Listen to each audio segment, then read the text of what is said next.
Welcome back to another episode of With Sonar. I'm your host, Luke Velasquez, and we've got a fantastic lineup for you. I'm, of course, joined by my co-host, Kyle Taylor, aka Mr. Miami. Kyle, how are you doing today? Today's a great day. It's a little rainy out, but we're gonna have to make do. The energy and the sun just vibrating from us right now is gonna be all we have today. So I'm excited though. No, that's good. That's good. You know, I think people are getting sort of, you know, just used to being indoors. We were talking with somebody the other day, and she hasn't left her apartment in like 7 weeks. I mean, and it's just the reality of it. You just kind of learn to live life that way. It's really funny because, you know, we're in a sales role, so cold calls is part of the norm of being in a sales role. And I'm sure all of you out there who are watching that are in a sales-driven role, doing cold calls from your house can be unique. Yeah. And so just a running joke that I've had is like, it's like day 75 in my apartment. Yeah. Don't know what day it is. Don't know is it the weekend? Is it Friday? They blend together. Yeah. So I can't wait to slowly get out and accustomed. I've noticed this a lot. So I do a ton of, we both do a ton of demos. Yeah. And you know, some people, when you're on demos, they turn their camera on. I always kind of like to have my camera on, even when we were here at the office. But most people didn't have them on. I'd say probably less than 10% of the people that I talked to would put their camera on. Well, what I have found since this has happened, I'd say at least 50% of people turn their camera on now. Yeah. I don't know why. Maybe I've gotten kind of lucky, but I turn it on. I got the home. I don't know, maybe they see the human look behind me, you know, just kind of. Yeah, I mean, I'd hate to drop another plug, but you know, the Live in Kyle's apartment seemed to have caught some fire somehow. Like that is just catching like wildfire. And so just the background of me being in my apartment in some corner of the room is you know, what people seem to enjoy. So I always forget you're in an apartment. For some reason, I feel like you're in a house and like outside of the city. But I know it may be a little too complicated, but it's live in the apartment. Yeah, well, that's okay. I guess so. So what do we got today? We've got. We're going to take a look at a lot of things. We're going to look. I mean, produce season's here. We're going to look at some reefer data, which is really cool. And Sonar are going to paint a really good picture. The reefer market has actually been performing much better than the dry van market and flatbed market. So it's actually outperforming 2019 in terms of volume levels. We'll look at that. A lot of people are like, man, the market's down, there's capacity everywhere. But that's not really all that true in the reefer market. I think there's that perception that there is. Right. But we're going to look at some things. That's really not the case. But before we get there, we've got a very exciting announcement for next week. Yeah, no, It's going to be a great week next week. I can't wait. FreightWaves Live at home.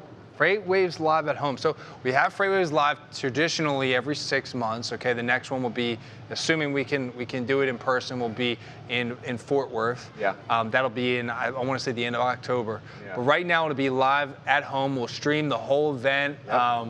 I mean, they've kind of duked out the whole filming set here. You got a lot of high tech here going on. I don't even know what that over there is, but it's there. And we're doing our show. Yeah. It's going to be same time, 4 p.m. live for FreightWaves Live. You got to give the people what they want. Yeah. And we are part of the lineup. We made it. I'd give you like one of these, but we're not. We're trying to. Don't want to get in trouble. Social distance as best we can. That's why I'm leaning back over here. I don't want to get too close. That's exciting. Are you excited? Yeah, I'm excited. I think there's a level of optimism out there when we're talking about some of the volumes. We've seen an uptick in, at least we finally hit that floor. I guess you can say that your prediction was right. I guess so. We hit the floor, so we see a slight increase in tender volumes coming out this week, ending off last week. But one thing that's surely not stopping, that's the tender rejections. And so that's really still continuing to drop, and it's slowly starting to flatten out, similar to how the volumes did last week. So I can imagine that we should see sort of a bottom on rejection. I mean, what's the bottom on rejections, being at 0? Yeah. So I mean, in theory, yeah. I think for a van, I think we're at 2.3%. Yeah, it's insanely low, and flatbeds even lower. Yeah. Which is unbelievable. No, I think you're absolutely right. What can I hate to say that I told you so when I was predicting volume levels. At the end of the day, it was a guess. I really didn't know. and even still to this day, something may change. I might still be wrong.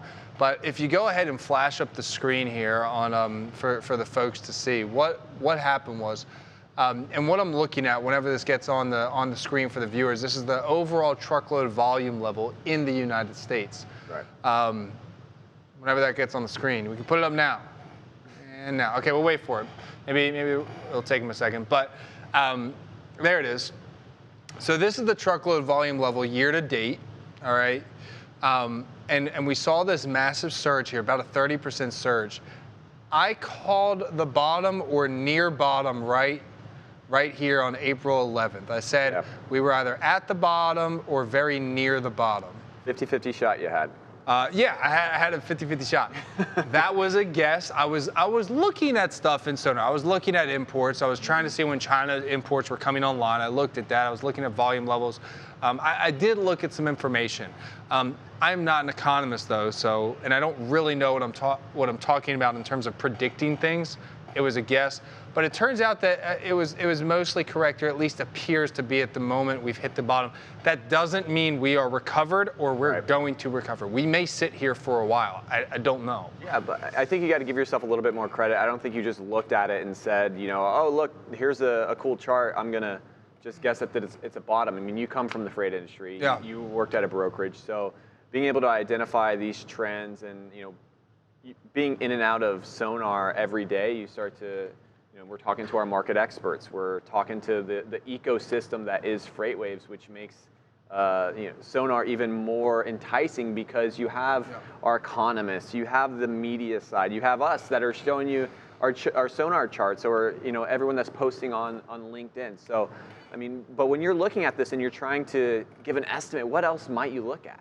Would you break this down any further? Or? Absolutely. So there's a couple of things. So remember, like volume levels are down here, but volume levels actually are not down everywhere. There are some markets actually, Ontario, California, truckload volume levels are right where they were before the coronavirus started. They're performing very normal. I'll pull them up for you right here. Watch this. Yeah, so this right here, this is year to date. I'll do year to date. So you're looking at year to date volume levels out of Ontario. Remember, we saw the massive surge here. Yeah. And folks need to distance their mind from that surge.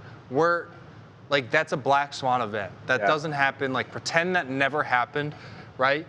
We came down here, but we've bounced back. Where we are right now, this is year to date. We're right where we are. We're right where we typically are. If you look before March, volume levels are trending right about where they typically are out of Ontario.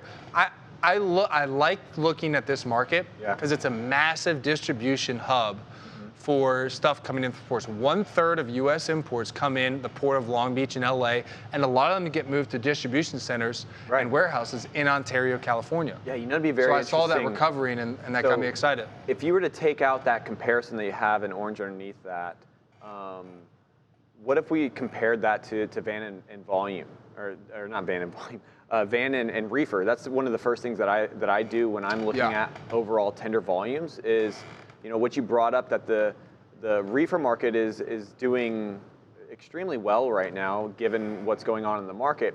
But when everything's going on, when you're trying to decide, okay, well, volumes are increasing in Ontario, well, why? Is it, the easiest way that being in and out of Sonar every day is that I really look at the mode shifts. Is it coming from the port? Did we see an increase in customs activity? Did we see an increase in reefer activity or van activity? Those are the types of questions that I ask whenever I see something change. And then you start to go, okay, well, when I put my brokerage hat on from, back when I was at a top 10 brokerage, or, when I was working for a TMS provider, how would I have compared then? That's what, you have those three pillars of decision making for a reason, being, how do I look at data? How do I look at my historical information? And then how do I, ask Luke, what do you see? How do you interpret what's going on in the market? And so what do you see when you pull up and break that down a little? Well, I think that's a good point. So we see drive-in volumes down nearly, there you go. So this is where we're looking at this. Let's actually, here we go. So if you look at this, let's look at drive-in volume levels. They're down 12% from the middle of February, which is right about when everything started. They're down 12% from the middle of February. That's that blue line. The green line is reefer. Reefer's down about 6% from the middle of February. Now, when I look at that, I say, okay, wow, they're both down. Now, but van's down more. That's true on the surface, but it's not really fair to compare it to a different month in the same year. What we need to do is compare it to the same time from last year. Okay. So if I do this, so what I'm pulling up right here this is reefer volume levels, and I'm going to pull up last year's over with it. All right. So what you're looking at here, and let me do year to date. The blue line is 2020 reefer volume levels, and the orange line is 2019 reefer volume levels. So you can actually see we're above where we were this time last year, and we're actually beginning to increase again. Yes, there was this massive surge that happened here. Again, black swan event, that's panic buying, pretend it never happened. Okay, pretend it never happened. Exactly, and when you point out this, like zoom in on the beginning of the year, because you can say that, oh, well, more people are staying at home. More people aren't going to restaurants, so they're buying more produce. There's more people buying more refrigerated goods. That's the reason, Luke. It's not that it's higher than it was last year. It's because of this COVID and this tapering off. But we've been higher since the beginning of the year. Been higher since the beginning of the year. Look at that. And in produce season normally starts when? Was that March? March. Yeah. April, depending on where you are in the country. I mean, you have your annual produce, so you still I talked to a frozen chicken's always being shipped. Frozen vegetables are always being shipped, right? Yeah, but there's definitely that peak season that we talk about. Yeah. I think potatoes are still being shipped at a pretty heavy rate right now out of Spokane, Washington. There's still a big increase in potatoes there. I didn't know that. Yeah, wow. I didn't realize it either. I was looking at the charts yesterday, and they were going through the roof, and I was like, what is, and I was like, oh, it's potatoes. Wow, they're still being shipped. I guess everybody wants their French fries right now. Yeah. Generally speaking, out of South Georgia, a little bit outside of Savannah, you'll start to see a lot of blueberries will get shipped there, and that's typically around May, June, and even a little bit of July. Those blueberries will go shipped. So it's a little bit different everywhere depending on where you are. Citrus season will start out. You'll have a lot of melons come out of Florida in late spring. Yeah. It just sort of depends on where you are in the country and what you're shipping. Different produce in different areas kind of peak at different seasons. Right. Yeah. And if anyone out there if you do a lot of reefer, shoot us a comment. We'd love to hear what you guys are seeing out there in the market, and we'd love to dive in. But speaking of comments, we got a lot of people saying hi to us. Oh yeah, well, folks, thanks for tuning in. We appreciate it. Anybody got any questions? What are we seeing here? No, just a lot of good hellos. I see Christopher Martinez on here. This guy is very. He's on there a lot. Yeah, I saw him making some ribeyes the other day in his truck. It was extremely interesting. Loves him some red onions. But yeah, it's good stuff. He actually had a very interesting post the other day on LinkedIn that was talking about how owner-operators should try to attach themselves to large brokers. Yeah. And so being in a time like this, I mean, he definitely prefaced it with, you're not going to be profitable off the bat, but it's, I think, just breaking it down to building relationships. Yeah. Build relationships. How do you make your way through this time that we're seeing right here in Sonar? And I think it's always relationship driven, but it's even more now than it was previously. 100%. I agree with that. I mean, when I was working in brokerage, you had those carriers that you really relied on to bail you out of things. And I remember, I did a lot for the entertainment industry. I did a little bit of reefer freight, but I did a ton for the entertainment industry. And the entertainment industry is very, for example, I remember I moved a live show. I would move a lot of live shows. And one of the biggest ones that I moved was out of downtown Manhattan. Wow. I'm not talking like New York, surrounding areas. No, Madison Square Garden, Manhattan. 50 truckloads, and they were moving to just outside of DC for the next show. How do you move 50 truckloads out of downtown Manhattan? If you've ever been, I grew up in Philly, so I was always up in New York, so I was familiar. Right. You don't see tractor trailers driving in Manhattan during hours. Here, what you do is you say, all right, well, folks, we got to get these trucks out. And the folks in the entertainment industry, they're really nice folks, but they don't understand transportation. So I was like, all right, we're going to start at 11 p.m. and we have to be done by 4 a.m. and that's our window to get these trucks out. And that's what we did. So anyway, the moral of that story is you rely on carriers during that. That's high stress. Right. I didn't go to load boards picking up random carriers to move that. I paid those carriers good money. Now those carriers, they worked for me for a little bit to kind of build things up before they earned that. Right. And then by that time I was like, yeah, you guys, whenever we got a live show, you got it. Here you go. I mean, I would pay guys like $5-6 a mile. Right. To get that stuff moved. I think that's actually a pretty good segue. You talk about relationships there. I've seen quite a few comments and posts on LinkedIn. You have Put That Coffee Down that talks about, you know, the sales part of the transportation industry, and so what we're really starting to see is, you know, try to put yourself in a position where you can succeed. And if you are successful coming out of this, you're able to be that jack of all trades, you know, Johnny on the spot here. You're going to be able to develop these relationships coming out of here. But if you mess up, you might get taken off. Yeah. You know, if you mess up one load in a time like this, where Tyson needs to get this chicken to a certain grocery store in a timely manner, and you miss that drop window, you could be taken off. Yeah. So, I mean, how do you try to?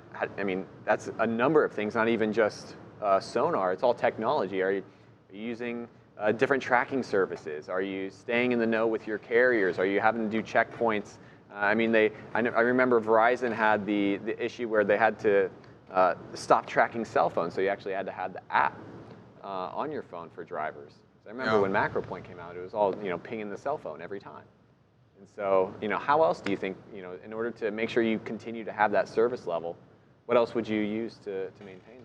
Well, a lot of it's about transparency, and this is what we talk about a lot about with Sonar is, you know, it's all about knowing information, right? There's like when we're in the industry, a lot of people get their information simply by their experience and what they hear, and when they'll talk to other folks, be like, hey, what are you seeing? What are you hearing?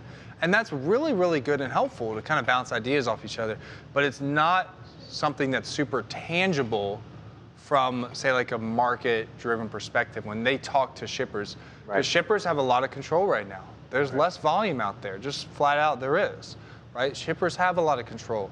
So it's about knowing what's happening and going to your shippers. We've got folks that use Sonar, and they basically just say, they'll go to their shippers, they'll show it to them and be like, hey guys, this is what's happening in the market, this is what we're experiencing. We want to get ahead of this, we want to build our relationship, we want to be transparent, here's what you have. Right. And they're building those relationships, and they're winning more market share from their customers. Here's a perfect example. I'm going to go ahead and flash up a market. And we're going to keep Reefer data on here. Yeah, go for it. Chad Boblet is hosting a watch party on Facebook right now. Come on. Yeah, our guy Chad up here. We got a lot of comments here on there. Actually, a couple of guys from my old stomping ground. Chris Burgos coming to us in here. Back when I was working at a brokerage, he was one of my close mentors there who really taught me how to start quoting and changing things. He brought up, you know, when do we see rate spikes coming back up? And don't hold your breath, Chris. You know, we're still continuing to expect that tender rejections are going to continue to be at a flat level for the next couple months. So that's going to be something very interesting to watch. But what do you got here for us? Awesome. So this is something I was looking at the other day. So this right here is we're going to look at the Pendleton, Oregon market. This is simply reefer truckload data. We're not looking at anything else. This isn't not van, not flatbed, just reefer. All right. So I'm going to look at the last so many days here. So you see the blue line? Yep. That's the outbound volume level out of Pendleton, Oregon for reefer freight. So that's originating there and leaving. Look at that. Since the 12th, we've seen a massive surge. We've increased by about 25%, give or take. Yeah. Right? And look at that. It's really increasing. Inbound volume's the green line. It's really separating itself from the green line. While there's generally speaking, there's always more outbound freight out of Pendleton than inbound freight for reefer stuff. Yeah. Right? It's not enough to know that. You have to know, well, where are they moving together? And the outbound volumes are increasing at a much faster rate than the inbound volumes. That tells me capacity is going to tighten, and it's going to tighten at a fast rate. Right. That's a perfect opportunity to take advantage of. You know, if you have reefer trucks and you're able to shift them to the Pendleton market, there's not a lot of volume that goes there, but if you can capture some loads that do go there, you're going to be in a good position to negotiate. And a lot of carriers don't realize this stuff. They just kind of say, well, this is how the market's always been. Right? Same thing for brokers. This is how the market's always been. I need to get down to LAX somehow. I need to get down to get some freight. We all know that this is going to be a backhaul market, that I need to go south in order to get something profitable. Yeah. But yeah, no, you're spot on. It's not the case. You can be profitable coming out of the Pacific Northwest. I was actually looking very profitable. I think you time it right. The Columbia market or the Columbus market, that is at like 22% rejection rates for reefers. Oh yeah. Let's so pull there's, it up. I mean, when we still say it's, you can't just take a macro view of things. You can just to get an understanding of, okay, what are the trends? What are the movements day to day, week to week? But that's why you need to get into the granularities of it. I mean, all this content that we put out, I mean, you listen to Zach Strickland, you listen to with Sonar, you have freight forecasting, you have all these different ways that you can ingest Sonar and some of our data here. But really, to get down into this granularity, unfortunately, you need this thing in order to get that level of granularity. So what is it, the clump? That's some dark blue right there. I got it. So what I've done here is I pulled up a map. This is this map of the United States broken up by 3-digit zips. There's 135 of those. The darker the blue, the higher the reefer tender rejection, right? And for those that aren't, I know most folks probably know what that is, but for those that don't, tender rejection is simply the rate or the percentage that carriers turn down or reject their contracted loads. Okay. So when those go up, spot market rates go up, carriers have to dive in deep to their routing guides, and then when they go down, the opposite effect happens. Columbia, South Carolina, right here, see that really dark blue? 22.5% tender rejection. So basically, 1/4 about of all contracted freight is being rejected. That means that 1 out of every 4 loads that shippers basically have to move are having to go to the spot market somewhere to get covered, which means that it's just a bid at that point for the highest bidder. Yeah. The national average is 3.5%. Right. For perspective. So it's like 7 times higher than the national average. Yeah, I mean, you look at where you want to send your trucks. The chicken belt right there down through the middle of the country that Tyson says we're going to be breaking the a lot of meat here. that gets moved out of here, a lot of frozen meat. Yeah. I mean, do you think there has anything to do with, I mean, what is that, Memphis right there, the dark blue? Yeah, this is Memphis. Being a really big distribution hub. Also, you have a lot of the rail networks that continue there. I don't think a lot of rail or reefer goes on the rail at all, but maybe. It's certainly possible, right? Remember, a lot of this is where a lot of this has to do with supply and demand, but it's not always, as straightforward as that, right? I was looking at Spokane, Washington has had almost double the amount of outbound reefer volume than inbound volume. Yet rejections are some of the lowest in the country, which doesn't make any sense. You would think that rejections would start to increase, but the problem is these guys don't have visibility and they don't understand that they actually have negotiating power. So sometimes it's situations like that. Other times it's just a matter of, well, you know what, there's a lot of last minute freight that has to move, right? Especially if you're in an area where grocery stores need to get resupplied, the shippers will be like, hey, it has to move, straight up, gotta go. Yeah. Like when I was moving blueberries out of Georgia, we used to move them to Kroger, and it was a matter of the freight has to move today, it can't wait. Yep. And when you have those types of things, it just applies pressure to the order, and shippers are like, I can't hold on to these or they'll go bad. It has to go. Right. So sometimes, depending on the commodity, you'll run into things like that, which can run up things. So this can tell you where that's happening. Yeah. Which is the beauty of it. And I think as a carrier, understanding those rejection rates, because that is a leading indicator or a good proxy for spot market pricing.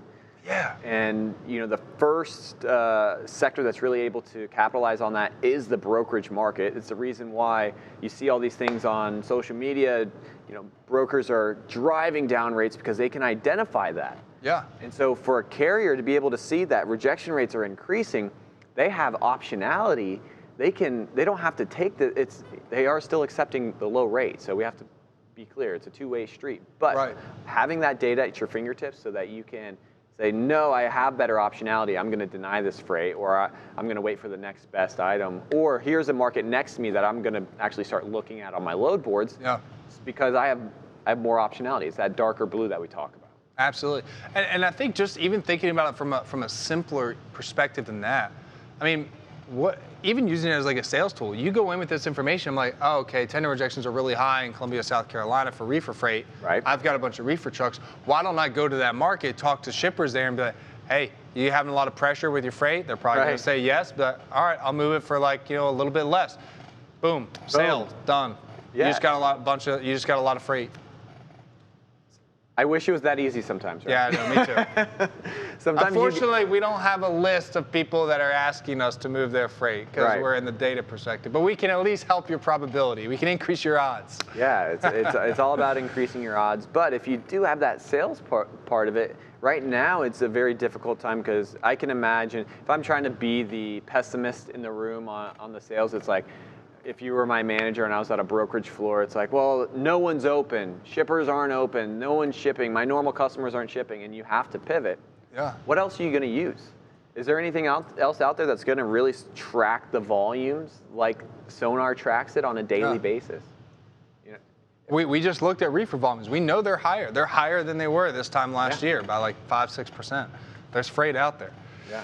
Got to move it. Also, I'm sporting my What the Truck shirt. That's an OG shirt, too. Yeah, I know, man. This is like the first FreightWaves shirt that I received when I started working here. Established 2018. I know it. Dooner would be proud. If anybody here, if you don't watch Shout out What to the Dooner. What the Bang Truck. the cowbell. Yeah. What the Truck. One of the great podcasts here. Should all go watch it. So I just wanted to give that here. I've never been on the show. I didn't make the cut. To be fair, I never asked either, so there's that. Miss all the opportunities you don't take, I guess. Wayne Gretzky, there you go. No, we got any more comments in the chat? Yeah, let's see what we got. Oh, goodness. And again, while he's looking for that, don't miss. Next week, 4 p.m., FreightWaves Live, virtual, it's free. And by the way, it's going to be the 5th, 6th, and 7th. We got stuff going on all day, so you don't want to miss it. Throw it on the TV. It'll be streamed, or have it on like an extra screen on your laptop or whatever. It's going to be a ton of good content that's going on. Right. You'll actually be able to interact with a lot of the folks, too. You're going to be able to like there's going to be a bunch of demos with different products and solutions and stuff that's going to happen, and you can actually message all of them. There'll be like live messaging boards that's going to happen with all that stuff. So be pretty cool from a virtual perspective. Yeah, no, we got I'm super excited for it. I mean, this is a. You were at the last one in Chicago. Tell us about that. Yeah, Chicago was my first FreightWaves Live event, and that had to be really a groundbreaking event. I've been to TIA, ATA, 3PL summits, food shippers, all these different conferences in my past life. Nothing compares to FreightWaves Live because you have the intensity, you have the booths that are set up just right so that you can have these quick demos. If you were a vendor, you didn't have to worry about having to lug in these big booths. Everyone had the same opportunity. Everyone had the same booth size in order to try to capitalize on new opportunities. And it's the community, the ecosystem. We can't talk about it enough. You have all of our market experts. You got us two and the rest of the Sonar gang. You have everyone from George Abernathy to Craig Fuller is out talking, giving his perspectives. And last year we had what, 5.0? Yeah. What are we doing this year? 6.0. 6.0 is coming this year, so look out next week. We're going to be showing a quick demo of 6.0, and I think we're going to actually hack into it a little bit and show you how to do it. #with Sonar, and dive in that way. Absolutely, 100%. I also want to say it looks like Adam over here put a message in on LinkedIn, and he said he's been calling produce shippers these days, and he cold calls daily. He said they're complaining about 100+ calls per day from brokers, and it's very toxic to build new relationships. Yeah. Adam, you're not wrong. We've all done it. I used to make 100 dials a day back in the day, and even today I still make plenty of dials. Imagine being a logistics manager. Yeah. Well, he's not wrong, right? I mean, they're always pounded. That's just they're always pounded for phone calls. And it's about capturing them on the right day, right? There's no magic button. There's no silver bullet that's going to say, if you call this person today, you're going to land the contract. What Sonar can tell you, though, is where to target, where they're having the most difficulties. And from there, then you can increase your probability. It's all about, half of sales, especially in brokerage or transportation in general, it's just about hitting somebody on the right day. Well, I also think it's you got to be creative. I can't stress enough about creativity. This nice little computer of ours gives us a really good way to connect with people on LinkedIn and other platforms. So if you're not getting them over phone, LinkedIn, other platforms, trying to, show how good you are, do videos, do live in Kyle's apartment. It gets a lot of traction. It's different. Try something different that no one's doing. Try something different. All right, folks, we got to wrap it up. It was a pleasure speaking with everybody today. Thank you so much for tuning into With Sonar. Kyle and I are very happy you guys are enjoying the content. Leave some comments below. We love to engage. We love the feedback. We'll be answering some more comments here. We'll probably get in the comments in a little bit. Also, next week, Wednesday, live, 4 p.m., we will be doing a With Sonar FreightWaves live special. So keep an eye on that, and we will have some great content. Also, if you would like to see Sonar, a demo in action, your own personalized demo, Kyle and I are running those. You can go ahead and scan the QR code in the bottom right corner of the screen to see it in action. Highly recommend. See if you can make some money off of it or build some value. Or just leave us a comment below. Kyle and I will reach you. We'll leave us your email or just send us a message, and we'll connect and spend 30 minutes together diving through what Sonar has to offer. Make sure you have the best tools possible at your fingertips to take advantage of in this market. Thank you again for tuning in. Have a fantastic Wednesday. Everybody stay safe, and we'll see you all next week.